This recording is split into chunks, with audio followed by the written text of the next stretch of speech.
Hello, everyone. Gather here, gather here. We have an interesting topic to talk about today. Hmm. Actually, this is a series of maybe three parts to this topic today. So I warmly welcome you to NDISCO'S Village Meeting Podcast. Today we are on episode 31, series 3. Yeah, I am your hostess, Dr. Marcellina Ndidi, saying good morning, good afternoon, good evening, wherever you are. How on a day? Welcome. This aspect, people know that our major focus is on Africa, society, and culture. But again, like I keep saying, there are topics that come into play um, beyond, that are universal. Actually, this topic today is one of those, and I keep also sharing that the reason I started the podcast is to reach as many of my young ones as possible, because most of the topics we talk about here are all things we touch on from the questions these young ones ask. A lot of them bring the questions, so I decided to share to more than those who ask the questions. And all these are based on my books, Raising an African Child in America, from my perspective as an immigrant mom. Many have told me that book, if each chapter can be a book by itself, and it's a small book you can finish in a day, but it's concentrated in the aspect of how we think about our children and our young ones, whether they are home or in diaspora. Um, but today, the questions keep coming to me from the young female um, young adults. They are beginning to get into finishing school, and what's the next step? Next step is maybe getting married and settling down and all that. And a lot of them are getting into the workplace now, um, pursuing their careers and pursuing their professions. And some things sometimes those get in the way of actually settling down to marry and then to have children. And so, as they go into that, some of them are beginning to entertain the fear of how they carry all that. Um, and instead of just giving them an answer, because there is no one answer to that, I wanted to share with them what happens. And this will come in three series under the same topic. We will start by talking about those who are married, but they have their professions. They are also mothers. They having children, and how they cope what with that. And then the next episode will talk about the mothers who decide, even after being educated and all, they don't want to be out there. They want to just focus on raising their children. And so we'll call them, the stay-at-home moms. And then there's a third category of those who they are educated, they are skilled, but they don't want to get married. Society is teaching them a whole lot. They're learning, they're observing, and at the same time, they don't want children. So what do we do with those people? Um, again, none of them is wrong or right. It all depends on the decisions people make. So let's get into that. And there are other categories, but those are the three that I would like to focus on um, within the next few episodes. Oh, excuse me. So, without much ado, um, let's look at the one for today.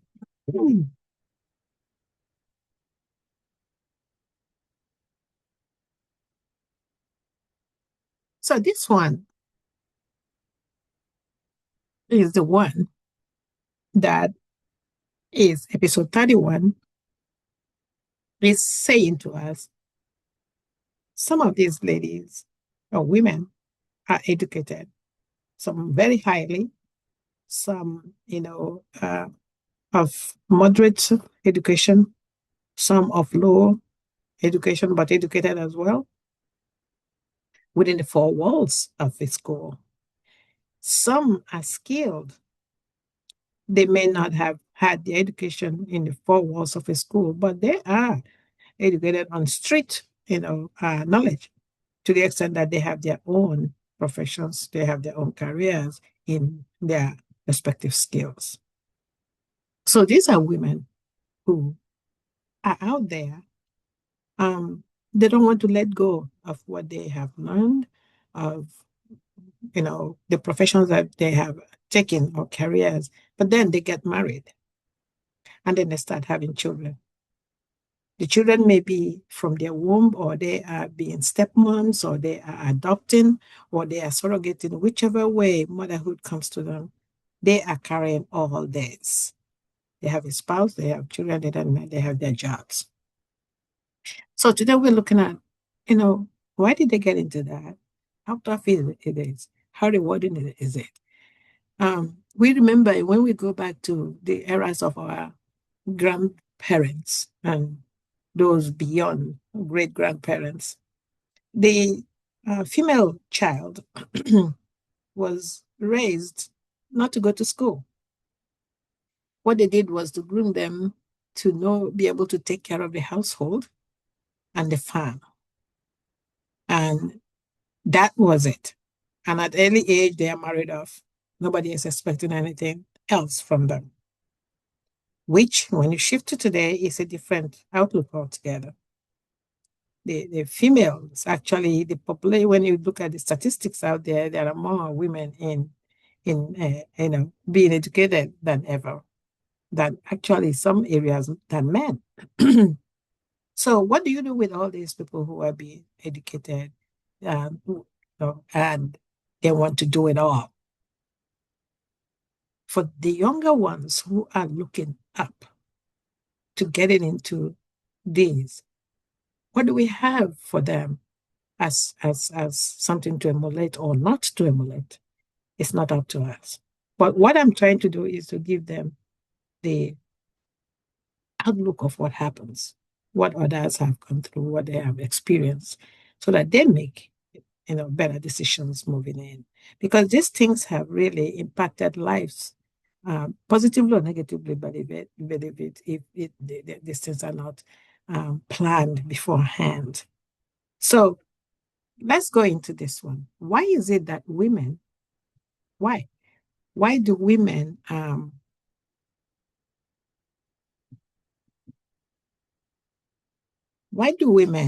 choose to work when they are married, when they have children, yet they don't want to let go?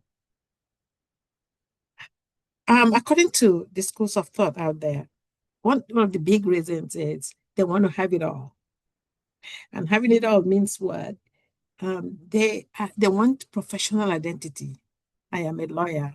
I am a teacher. I am a nurse. I am something.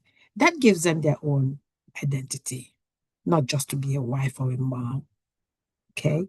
And some of them went to school and studied very, very hard to, attend to that level. And some of them borrowed actually to go to school to attend to that level. So they still owe their money to pay back. But the fulfillment of having attained something that you hold on to, and then you go out there and show what you can contribute to mankind and humanity, is what gives them that energy to go out back there. A sense of, achievement, that they have done something with their lives. So that's why, one of the reasons why the triumphs that propel these women to go and work outside of the house.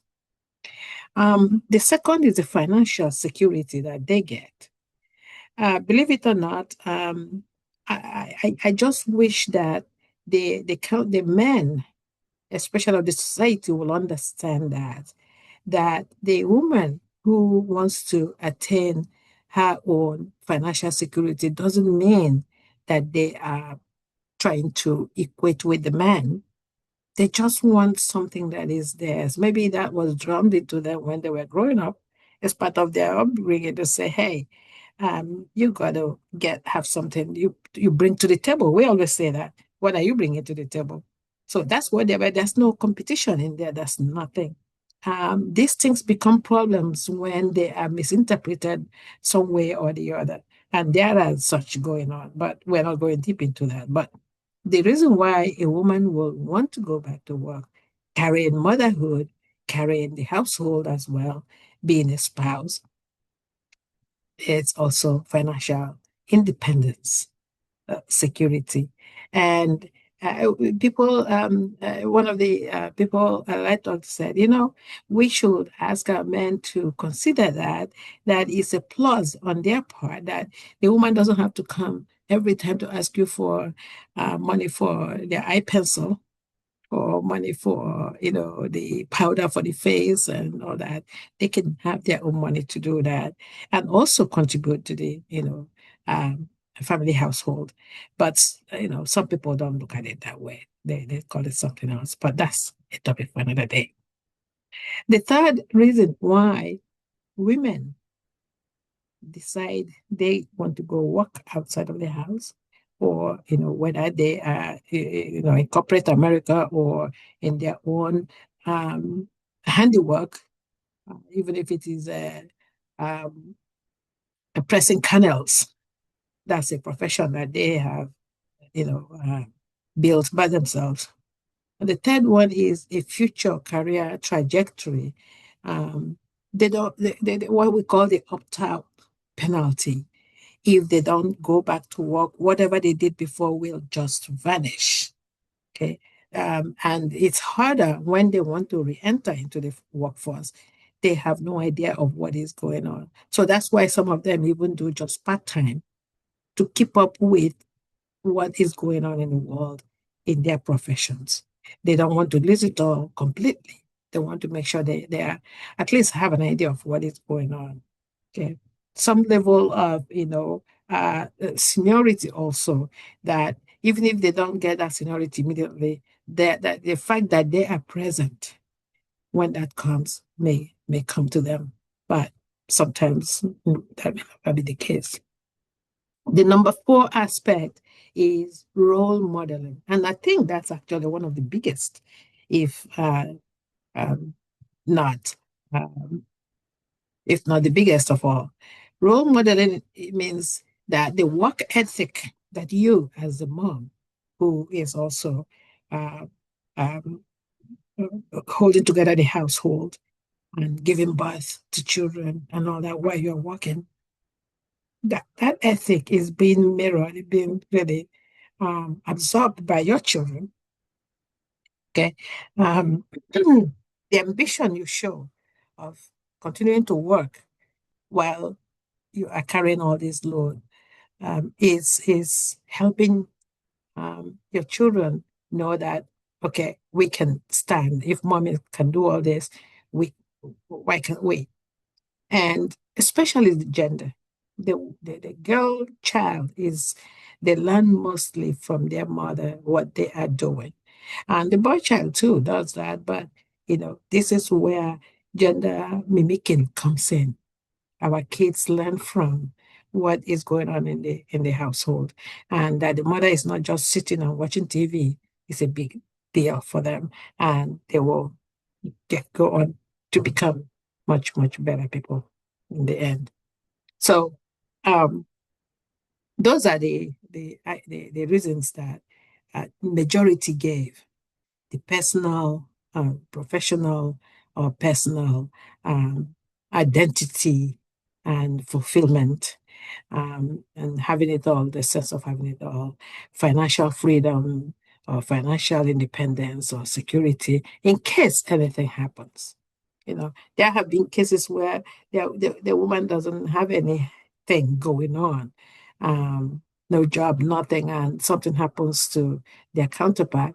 The children suffer because there's no other income coming in.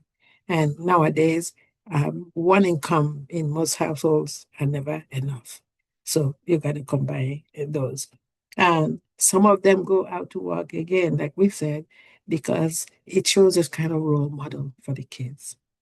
Now, there's nothing that is good out there without the other side, right? So there are challenges to this. The challenges include what we call the motherhood penalty. The motherhood penalty is what the system, um, when I say the system, is the work system out there, the world, the hiring aspects. When they're hiring you, they're asking, some of them inwardly are asking, do you have children? Because they know it will impact when the child gets sick. Yeah, the dad is called, but it's the mom that will leave the work to, in most cases, and not all the cases, to go tender to this child and all that. When promotions come, because the mom is not there all the time, tending, sometimes leaving work to go, the inconsistency of their presence might cause them promotions and all that.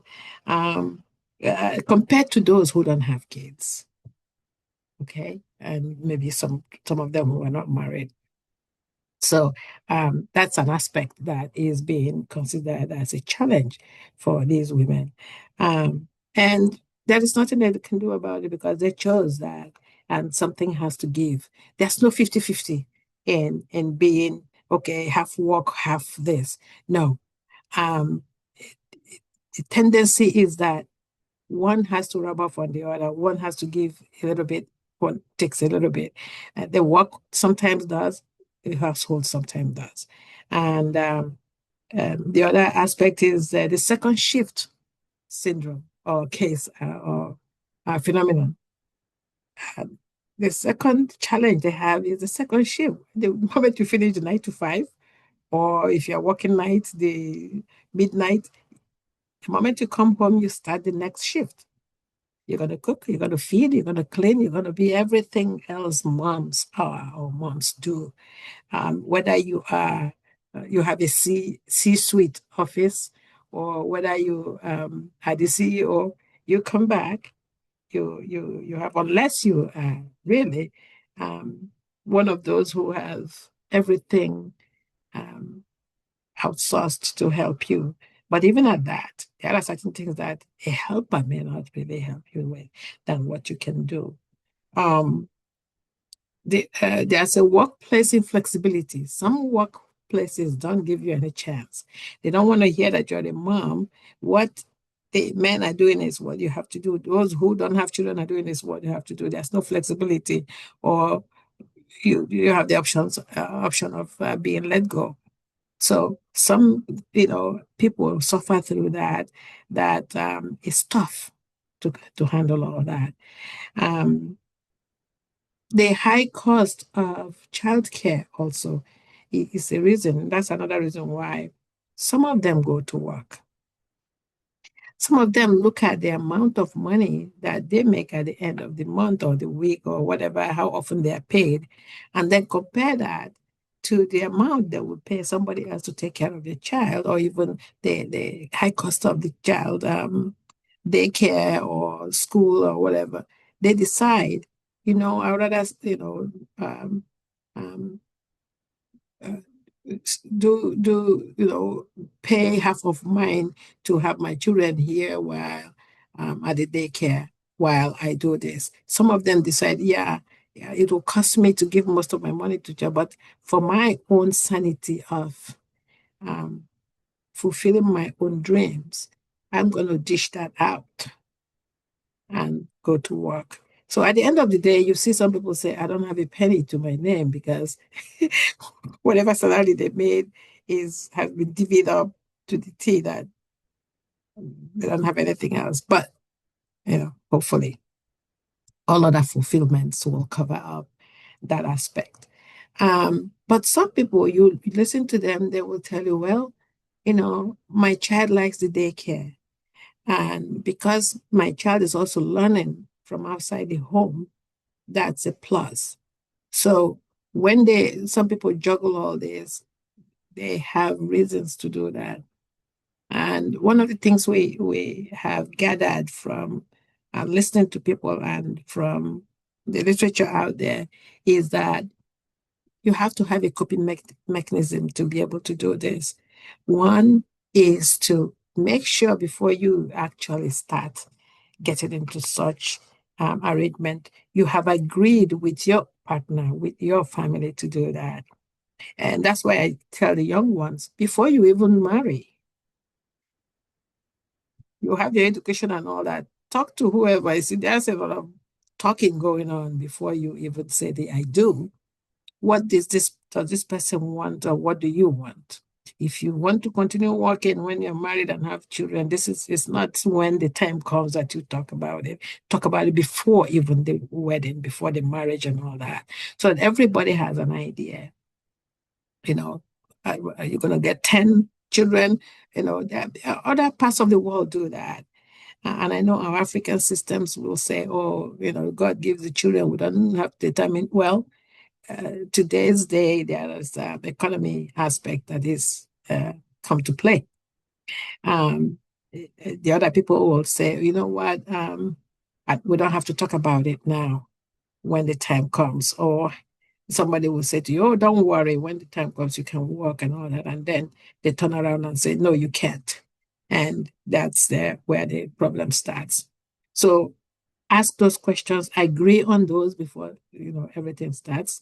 Um, have a supportive partner. If you guys decide to do this, the man, this is where we call on you, be supportive.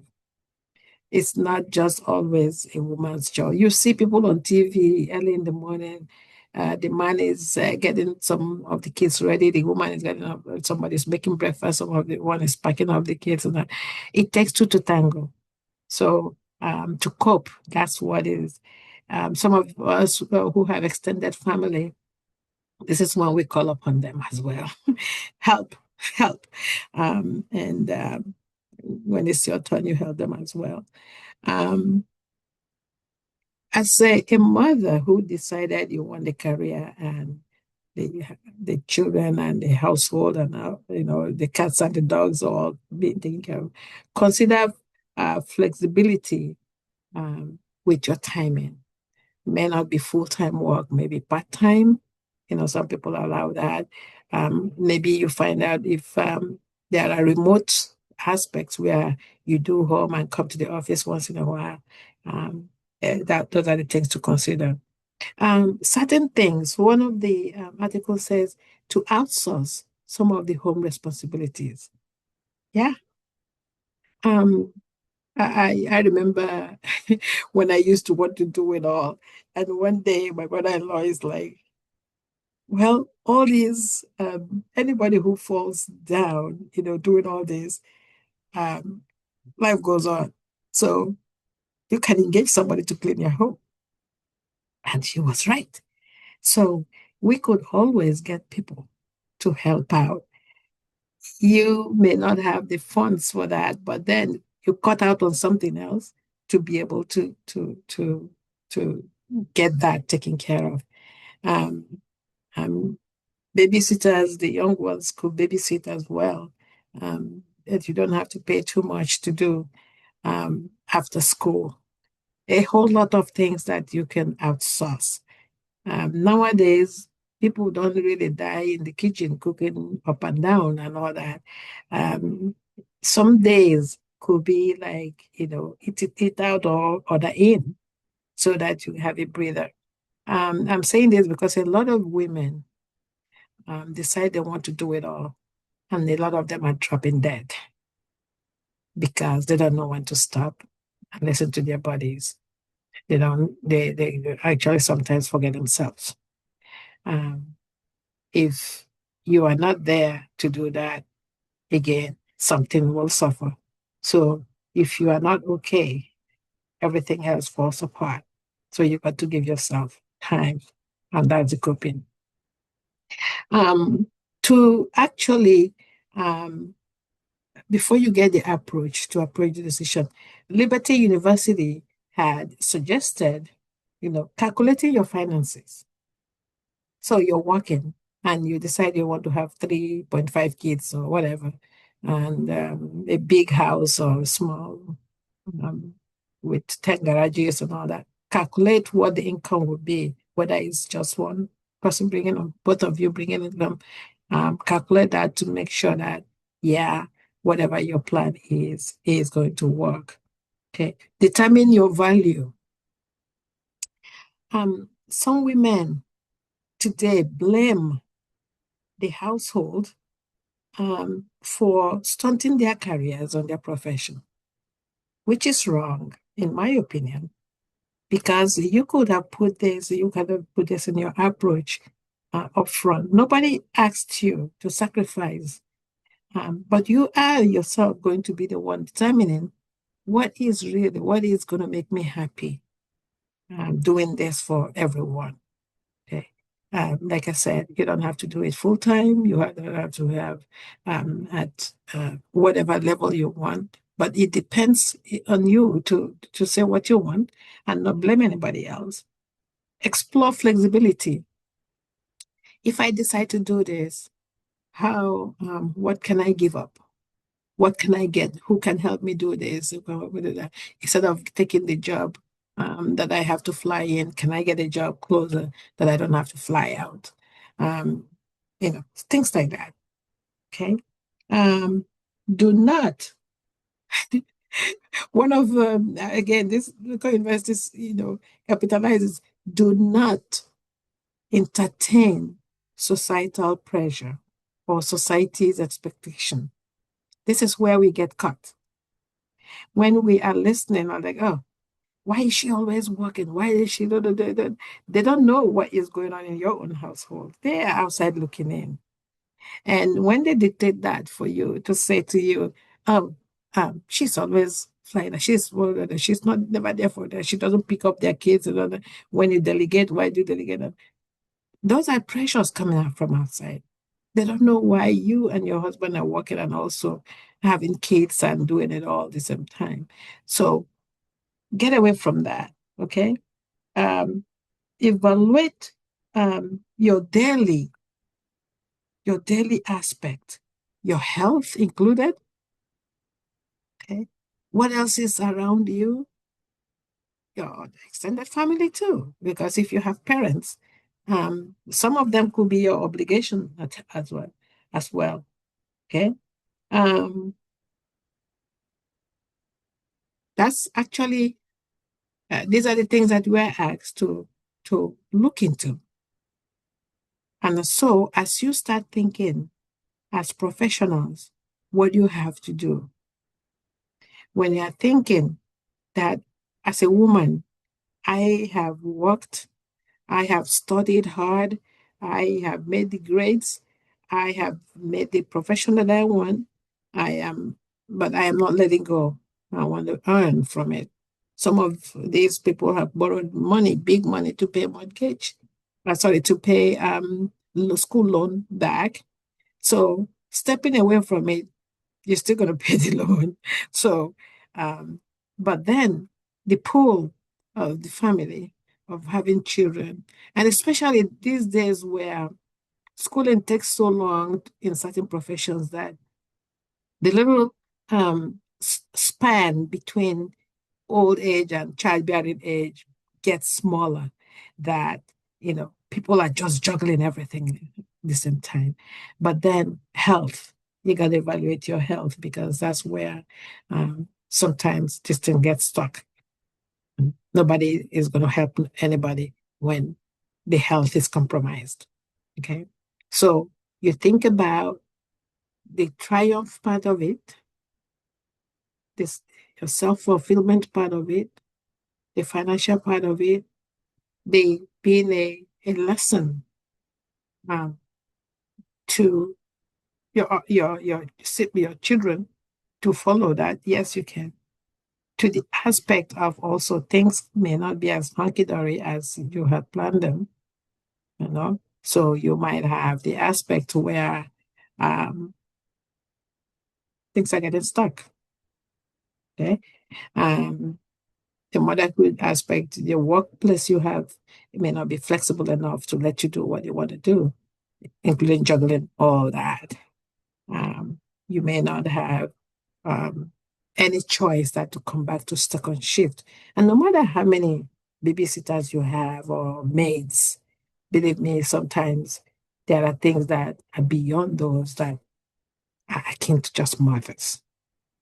Okay. And then the other aspect is that before you embark on this big lifestyle, think about it. Talk to your own spouse about it. Make that plan before you even get, especially these young ones going into marriage that have their professions already or careers already. Whether you're educated in the four walls of a school or you are careered by your skills and you have your own businesses, think about this before you go. And if you decide that, try to use coping mechanisms, things that will help you. Use the support of your spouse, use the support of your um, extended family, and consider other outsourcing some of the things that are your responsibilities at home. Okay? So, having said that, I hope those young ones out there who keep asking me questions about um, how this aspect is. My job is never to tell you what to do, but to give you the scenarios of what happened when you embark on all this, the good, the bad, and the ugly. And then you make your choice. Nobody made mine for me. So I'm never going to do that for anybody else. But to show you that, yeah, people do it. So if you think that's what your part is, hey, give it your all. But if you think it's not, some of these things that I mentioned here will help you. And in the next episode, sorry, we are going to talk about those who have education, they have the skills and everything, but they decided, no, the workplace is not for me. I'm staying home to take care of everybody else. Until then, thank you for listening. I hope this helps a little bit. I appreciate your listening. Please subscribe. It's free. Share with everybody else. And we'll see you next time. Thank you. Bye bye. This is your hostess, Dr. Ndidi, Marcellina M.OPARAOJI, saying good morning, good afternoon, and good night, wherever you are.